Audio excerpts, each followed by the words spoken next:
नमस्कार दर्शकों, मैं एस्ट्रो स्नेहा शर्मा आप सभी का दशा महादशा प्रोग्राम में हार्दिक अभिनंदन करती हूँ। आज हम प्रोग्राम में जानने वाले हैं 13 अंक के आतंक के बारे में कि हर व्यक्ति इस अंक से डरता क्यों है, इतना भय क्यों लगता है अगर 13 तारीख आ जाए या फिर किसी का जन्म 13 तारीख को हो जाए। कभी ऐसा सोचा है आपने कि इसके पीछे डर का कारण क्या हो सकता है, कि ऐसा क्या छुपा हुआ है इस अंक के पीछे या इस तारीख के पीछे या 1 और 3 नंबर के पीछे, जिसकी वजह से लोगों के मन में ये अंक आते ही इतना डर जो है वह समा जाता है। वो समझते हैं ये अंक क्या है, एक सबसे बड़ा दुर्भाग्यशाली अंक या फिर तारीख। इसके पीछे कई सारे ऐसे कारण थे जिसकी वजह से व्यक्ति के अंदर भय होना स्वाभाविक भी है। लेकिन मैं आपको पहले ही एक चीज़ क्लियर कर दूं कि यहाँ पर 13 अंक जो है, जैसा हम सोच रहे हैं उतना भी भयानक नहीं है या फिर दुर्भाग्यशाली नहीं है। ये दोनों पहलू मैं आपके सामने रखूंगी कि क्यों इस अंक को लेके इतना भय है और क्या पॉजिटिव चीज़ें इस अंक से हमें मिलती हैं। ये दोनों ही यहाँ पर कंडीशंस हैं यहाँ पर कि हम जान सकते हैं कि इस 13 अंक का आतंक और कितना शुभ है ये अंक। तंत्र क्रिया की बात करें तो 13 अंक का बहुत ज़्यादा प्रयोग किया जाता है, इसीलिए इस अंक से लोग डरते भी हैं कि किसी प्रकार की बुरी एनर्जी इस अंक से जुड़ी हुई है। यीशु मसीह का अंतिम भोजन भी जो हुआ था वो हुआ था 13 अनुयायियों के साथ में, उसमें 13 अनुयायी शामिल थे जब यीशु मसीह का आखिरी भोजन हुआ था। इस वजह से भी इस अंक को अशुभ माना जाता है। इस अंक के प्रतीक के बारे में भी बात करें तो इस अंक का जो प्रतीक है वो क्या है, अस्थि पंजर वाला हाथ में हंसिया लिए हुए। हंसिए का जो डायरेक्शन है वो कुछ इस प्रकार का है कि वो सिरों को काट रहा है, जैसे कोई व्यक्ति फसल को काटता है, ठीक उसी प्रकार ये हाथ में हंसिया लिए हुए अस्थि पंजर नुमा व्यक्ति क्या कर रहा है, एक स्केलेटन शेप में है, आपको नजर आएगा, हाथ में हंसिया लिए हुए है और मनुष्य की गर्दन को इस प्रकार काट रहा है जिस प्रकार कोई फसलें काटता हो, जिसको देख के ही व्यक्ति अपने आप में भयभीत हो जाए। ये भी एक डर का कारण है। पहले के टाइम पर बहुत पुरानी बात की जाए तो इस अंक के बारे में बात करना भी मनुष्यत कहलाता था। मान लो जैसे किसी ने 13 बोल दिया हो कि बहुत बड़ी विपदा ही आ जाएगी, तो इस अंक का लेना भी बहुत बड़ा दुर्भाग्यशाली माना जाता था। अगर किसी का जन्म हो जाए इस तारीख में तो उसे यहाँ पर कहते थे कि अपना दुर्भाग्य ये जातक या जातिका साथ में ले आए हैं। एक बात मैं आपको और बताऊं कि जिन भी व्यक्तियों का जन्म 4 मूलांक को होता है या 4 तारीख को होता है, 13 तारीख को होता है, उनके जीवन में अंक 13 जो है वो बार बार किसी ना किसी रूप में ज़रूर आ जाता है। मान लीजिए उनका कोई इंपॉर्टेंट काम होना है तो वो 13 को होगा, या फिर उनके जीवन में कोई भी ऐसी गतिविधि या फिर कोई महत्वपूर्ण कार्य, किसी प्रकार की ऐसी घटना जिसका संबंध किसके साथ में हो, 13 अंक के साथ में जुड़ा हुआ हो। क्या आप इस बात को जानते हैं कि आज भी ऐसे कई होटल्स हैं जिसमें 13 नंबर का फ्लोर नहीं है, 11, 12 और सीधा 14 नंबर का फ्लोर है। वहाँ पे 13 नंबर वो लोग फ्लोर में लेते ही नहीं हैं। लिफ्ट के अंदर भी वहाँ पर 11, 12 और उसके बाद सीधा 14, 13 नंबर का फ्लोर आता ही नहीं है। अगर कोई होटल है जहाँ पे डाइनिंग की व्यवस्था है, खाना खा रहे हैं, तो वहाँ पर भी वो जो कुर्सियाँ लगाएंगे तो उनकी कुर्सियों की संख्या भी क्या होगी, 14 होगी, 13 नहीं करेंगे, 12 हो जाएंगी। अगर यहाँ पर 13 व्यक्ति भी आए हैं खाना खाने के लिए, मान के चलिएगा, तो वो एक कुर्सी एक्स्ट्रा लगाकर उसको 14 करेंगे, लेकिन 13 कुर्सियाँ नहीं रहने देंगे। कहीं कहीं तो आज भी इस अंक को बुरा माना जाता है। इसलिए ऐसे कई सारे कारण हैं कि इस अंक को बहुत बुरा माना जाता है। अब मैं आपको एक बात क्लियर कर देती हूँ कि जितना बुरा इस अंक के बारे में बताया जाता है उतना बुरा ये अंक बिल्कुल भी नहीं है। इस अंक को समझने के लिए इसके एकल नंबर को समझना बहुत ज़्यादा ज़रूरी है। अब हम इसके एकल नंबर को किस प्रकार समझेंगे वो मैं आपको बताती हूँ। 13 को यूं देख सकते हैं 1 + 3 = 4।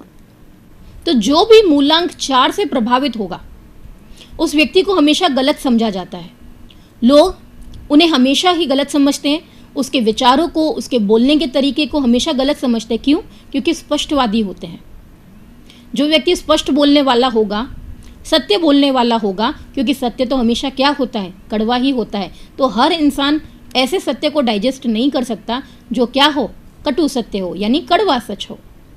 ये जातक जो हैं वो अपने विचारों के कारण ही हमेशा अकेले रह जाते हैं, क्योंकि इनकी जो सोच होती है वो लोगों से बिल्कुल हटके होती है, अलग होती है। शत्रु ज़्यादा होते हैं। क्यों? हमेशा सही और गलत की पहचान ही अच्छे से समझते हैं और बोलेंगे, जैसे मैंने आपको पहले बताया, कड़वा ही, क्योंकि इन्हें मतलब नहीं होता कि सामने कौन है इनके। इन्हें केवल अपनी विचारधारा से मतलब है, क्योंकि वो जानते हैं वो जो कर रहे हैं वो सही कर रहे हैं। इसीलिए उनका जो नज़रिया है हर बात पे अलग ही रहता है। अन्य व्यक्तियों से थोड़े हटकर होते हैं।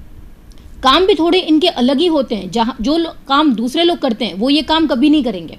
इनका नज़रिया, इनकी सोच, इनके काम करने का तरीका, इनके जीवन का हर एक हिस्सा अन्य व्यक्तियों से बिल्कुल क्या होता है? अलग होता है। अब जो चीज़ सबसे ज़्यादा अलग होगी, मान के चलिएगा इस चीज़ को, जो चीज़ सबसे ज़्यादा अलग होगी, लोग क्या उसे एक्सेप्ट करेंगे? क्या? बिल्कुल नहीं करेंगे, क्योंकि जो अलग होता है उसे हमेशा अलग ही छोड़ दिया जाता है। ये प्रकृति का नियम है। जो सबके साथ घुल मिल के रहता है वो साथ में रह जाता है। जो नहीं घुल मिल पाता किसी के साथ, व्यक्ति उसे अकेला ही छोड़ देता है, भले ही वो कितना काबिल क्यों ना हो, कितना कैपेबल क्यों ना हो लाइफ में। और हर किसी के साथ किसी की सोच मेल खा जाए ऐसा ज़रूरी तो है नहीं। और इनके केस में बिल्कुल ऐसा ही रहता है कि इनकी सोच दूसरे लोगों के साथ बिल्कुल मेल नहीं खाती है। ये पुरानी रीतियों के हमेशा खिलाफ रहते हैं। ये अपनी रीति खुद बनाते हैं, अपनी सुविधा के हिसाब से अपनी रीतियां बनाएंगे, पुरानी रीति रिवाजों को नहीं मानेंगे, क्योंकि इन्हें हमेशा परिवर्तन करना पसंद है। ये एक जैसा बंद कर नहीं जी सकते हैं कि कोई इन्हें बताता जाए पहले ऐसे चलते आ रहा था, तुम्हें भी अभी ऐसे ही चलना है, ये सब करना है, हमारी पुरानी पीढ़ी से चला आ रहा है। ये सब वो बिल्कुल भी नहीं करेंगे। उन सब बातों का विरोध करेंगे। क्यों? क्योंकि उन्हें अपनी एक अलग पहचान खुद बनानी है। ये बंद कर नहीं रह सकते हैं, किसी और के जैसे नहीं बन सकते हैं। सबसे बड़ा कारण ही यही है। और सबसे ज़्यादा विरोधी ये किसके होते हैं? समाज के विरोधी होते हैं। समाज के उन रूढ़िवादी परंपराओं के विरोधी होते हैं। इसी वजह से ये सबसे अलग होते हैं। ये इनकी खासियत है। तो इसीलिए मूलांक 4 के जातक या 13 अंक को, 13 तारीख को जन्मे जातक कहीं से भी दुर्भाग्यशाली नहीं होते हैं। तो इस तरीके के हौवे को बिल्कुल भी न मानिए, क्योंकि ये अंक बिल्कुल भी बुरा नहीं है। इस अंक को समझने के लिए जो व्यक्ति इस अंक को अच्छे से समझ जाता है, इस अंक के बारे में, तो ये अंक अपने आप में ही सबसे ज़्यादा स्ट्रॉन्ग है। शक्तिशाली अंकों में से एक अंक है अंक 13। तो इस अंक का आतंक बिल्कुल भी नहीं है। इस अंक का आतंक जो है वो सबने मिलकर बना रखा है। तो इस अंक से घबराने की बिल्कुल भी ज़रूरत नहीं है। जानते हैं एक छोटी सी फैंग शुई टिप। आप मेहनत ज़्यादा करते हैं फिर भी भाग्य साथ नहीं दे रहा है। आपका जो रहवास है, अगर वो फ्लैट का है, आप फ्लैट में रहते हैं और आपके फ्लैट के दरवाजे के ठीक सामने ही लिफ्ट है, तो इसको आप ऐसे समझिएगा कि कहीं ना कहीं इस तरीके का दोष जो है वो बन रहा है कि आपके ठीक फ्लैट के गेट के सामने लिफ्ट नहीं होनी चाहिए। जैसे जैसे उस लिफ्ट का जो दरवाज़ा है, क्योंकि लिफ्ट है, सीधी सी बात है, लोग आएंगे जाएंगे, दरवाज़ा खुलेगा और बंद होगा, तो ये एक तरीके से नेगेटिव एनर्जी बनाने का काम करता है। और आपका जो रहवास है, आपका जो दरवाज़ा है, वो बिल्कुल ही लिफ्ट के सामने है, तो वो एक इस तरीके की एनर्जी बनाएगा जिसमें आपको मेहनत ज़्यादा करनी पड़े और आपका भाग्य आपका साथ नहीं दे। बदले में आपके पास क्या नहीं आएगा? आपकी मेहनत का फल नहीं आएगा। आप केवल मेहनत करते रहेंगे, लाइफ में स्ट्रगल करते रहेंगे। तो ऐसे में करना एक छोटा सा उपाय है, क्योंकि फैंग शुई के हिसाब से ये बिल्कुल भी शुभ नहीं माना जाता है कि आप क्या, जहाँ फ्लैट में आप रह रहे हैं उसके ठीक सामने क्या हो? लिफ्ट हो। तो ये आपके भाग्य को बांधने का काम करता है, जिसमें जहाँ तक को मेहनत बहुत ज़्यादा करनी पड़ती है। जीवन में सफलता जल्दी जहाँ तक को मिलती नहीं है। व्यक्ति बहुत ज़्यादा जानकार है, पूरा प्रयास कर रहा है, अपना 100% दे रहा है, बट रिटर्न नहीं आ रहा, तो उसका कहीं ना कहीं कारण क्या है? इस प्रकार का दोष बन रहा है। इस दोष से बचने के लिए एक छोटा सा आपको खाली क्या करना है? उपाय करना है। आपका जो दरवाज़ा है उसको 2 इंच छोड़कर दरवाजे के ऊपर के साइड में, वहाँ पर आप क्या लगा दीजिए? मिरर लगा दीजिए। लेकिन मिरर लगाने से पहले वहाँ की जो दिशा है उसको मालूम कर लीजिए। उसके अनुसार वहाँ पे मिरर लगाया जाएगा कि कितने कोणीय यहाँ पे मिरर जो है वह लगेगा। यहाँ पर दिशा जो है वो निर्भर करती है। अगर ऐसी ही समस्या आपके साथ भी आ रही है तो आप हमारे नंबर पे कॉल करके हमसे बात कर सकते हैं, आपकी दिशा बता के कि कितने कोणीय आपको वहाँ पर मिरर लगाना है, क्योंकि ये सारा का सारा दिशा के ऊपर निर्भर करता है। इस वजह से लाल किताब के अनोखे रहस्य। आज हम जानेंगे लाल किताब के अनोखे रहस्य में कि पितृ ऋण क्या होता है। ऋणों के बारे में तो आपने सुना ही होगा। इन ऋणों में एक पितृ ऋण भी होता है। आपने अगर अपनी लाल किताब की कुंडली बनवा रखी है तो लाल किताब की कुंडली में 5वें, दूसरे, 9वें या फिर 12वें खाने में कोई भी ग्रह नहीं हो, वो खाना क्या हो, खाली हो, तो ऐसे में जातक की जो कुंडली होती है वो पितृ ऋण से प्रभावित हो जाती है। लग्न से अष्टम में क्या हो, बुध हो, नवम में बृहस्पति महाराज स्थित हो, तो ये भी दर्शाता है पितृ ऋण। दूसरे खाने या फिर 7वें खाने में बुध हो और नवम भाव में शुक्र विराजमान हो जाए तो ये भी बनाता है पितृ ऋण का कारण। लाल किताब की कुंडली में अगर ध्यान से देखिए, अगर आपके पंचम भाव में बुध या फिर नवम भाव में राहु हो, दशम या एकादश भाव में बुध या नवम भाव में शनि हो, तो ऐसे में भी पितृ ऋण का निर्माण होता है। दूसरा, 5वां, 9वां, 12वां भाव में बृहस्पति या शुक्र, बुध या राहु हो तो भी ये कारण बन जाता है पितृ ऋण का। इस प्रकार का ऋण जो है वो निर्माण क्यों होता है, इसके पीछे का कारण क्या है? इसका कारण ये रहता है कि आपके कुल में, आपके खानदान में या फिर आपके परिवार में आपने किसी ब्राह्मण का अपमान किया हो या आपने गुरु का नाम लेकर उनका अपमान किया हो, उसके बाद उनकी पूजा करना, गुरु का ध्यान करना छोड़ दिया हो, तो ऐसे में बनता है पितृ ऋण। इसके कुछ लक्षण भी लाल किताब में दिए हुए हैं कि ऐसा ऋण बन रहा हो तो क्या क्या दिक्कत देखने को मिलती है। समय से पहले ही स्त्री या पुरुष के बाल जो है वो सफ़ेद हो जाते हैं। घर में बरकत जो है वो धीरे धीरे करके कम हो जाना शुरू हो जाती है। आप जब भी अपने घर में आएंगे आपको निराशा ही महसूस होगी। बाहर आप बहुत ही खुश रहेंगे, लेकिन जैसे ही अपने घर के अंदर आप प्रवेश करेंगे आपको अजीब सी बेचैनी होना शुरू हो जाएगी। इसका एक लक्षण और है कि आपके घर के आसपास कोई धर्मस्थल होगा, वहाँ पर पीपल का पेड़ या फिर बरगद का पेड़ जो है वो शुरू में तो बहुत हरियाली लेगा, लेकिन बाद में धीरे धीरे करके सूखना शुरू हो जाएगा। अगर ऐसा हो रहा है तो इसका मतलब है पितृ ऋण है।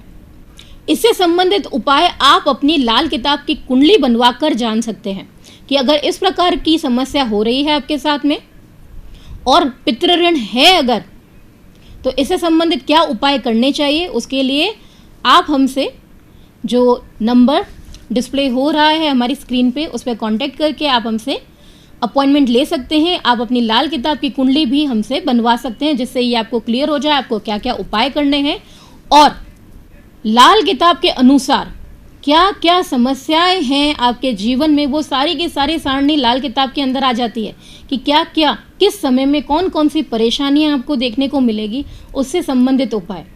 लाल किताब के जो उपाय होते हैं वो बहुत ही ज़्यादा सटीक होते हैं, लेकिन उसके लिए आपको एक चीज़ का ध्यान रखना चाहिए कि आप जो लाल किताब के उपाय शुरू कर रहे हैं उसमें ब्रेक नहीं होना चाहिए कि आपने उपाय तो शुरू कर दिए लेकिन एक सप्ताह छोड़ दिया, फिर दूसरे सप्ताह छोड़ के फिर वापस कंटिन्यू कर दिया।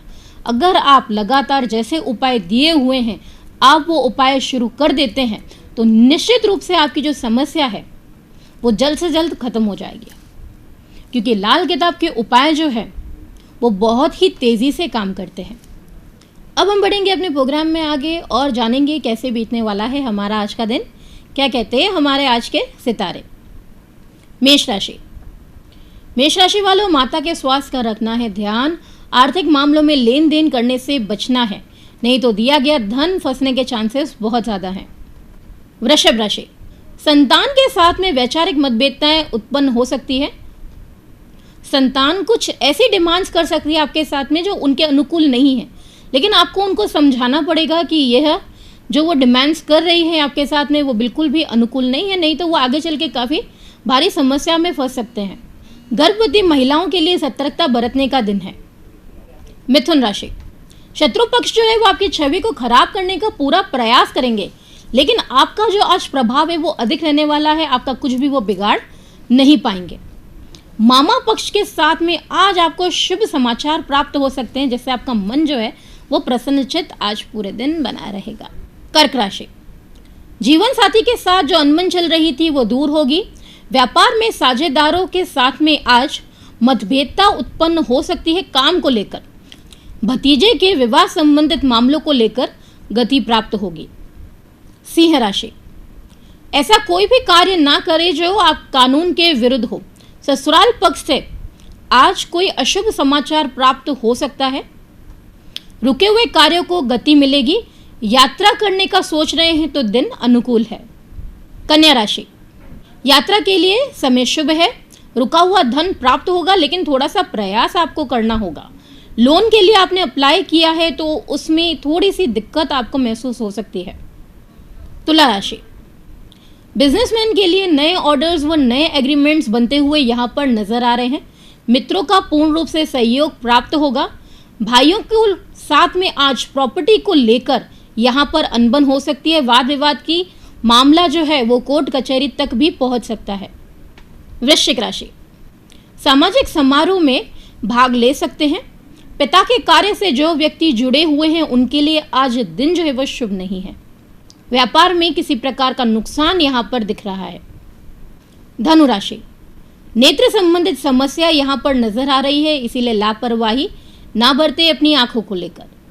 जिन व्यक्तियों के कर्जे बढ़े हुए हैं उन्हें कर्ज चुकाने में यहाँ पर काफी मुश्किलों का सामना करना पड़ेगा। मकर राशि, सप्ताह का सबसे अच्छा दिन है। पुराने रोग जो हैं वह दूर होंगे। खुद के अंदर आप एक अलग सी एनर्जी महसूस करेंगे। यूं कहा जाए तो आज ऑल ओवर दिन आपका सबसे अच्छा व्यतीत होने वाला है। कुंभ राशि, परिवार के साथ आज दिन हर्ष उल्लास के साथ में व्यतीत हो जाएगा। यात्रा का आनंद लेंगे। गृहस्थी से संबंधित शॉपिंग हो सकती है। मीन राशि, जिन लोगों को अस्थमा और एलर्जी की प्रॉब्लम है उनके लिए आज दिन शुभ नहीं है। एक बात का ध्यान रखना है, अगर आप नौकरी पेशा हैं तो कोई भी कार्य जल्दबाजी से करने का काम मत कीजिएगा, नहीं तो आज उच्च अधिकारियों से सुनना पड़ सकता है। ये तो हमने जाना 12 राशि वालों का हाल कि कैसे बीतने वाला है उनका दिन आज का। अब मैं आपसे विदा चाहूंगी। देखना ना भूलिएगा हमारा अगला एपिसोड दशा महादशा का। नमस्कार।